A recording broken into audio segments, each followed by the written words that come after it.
to address your tuition increase?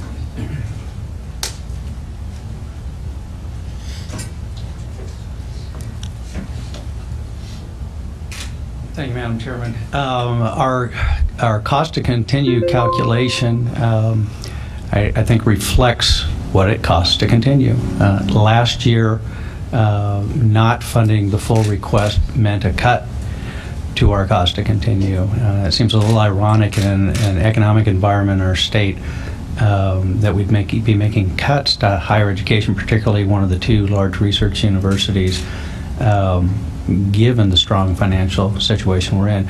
As you know, however, NDSU is still recovering from a long-term tradition of underfunding, even though one could argue we're one of, if not the highest performing institution. And we're still in recovery phase. We've got a ways to go, and we're facing what I anticipate are going to be enrollment increases. So this is a time that a cut of what we're expecting our costs to continue to be would have impacts beyond, I think, what the board can actually see right now.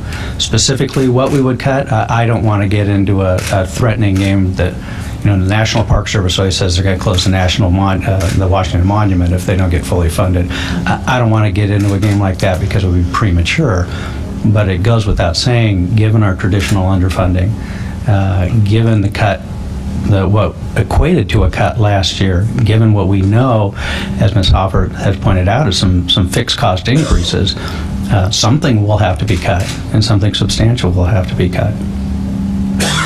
Okay, thank you.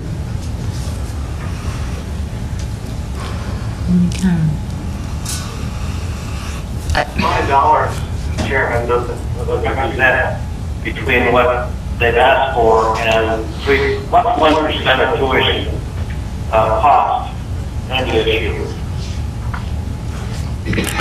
Laura, do you have that?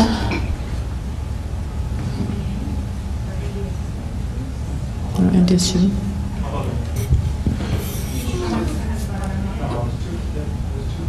$2.4 million. The difference is $2.4 million.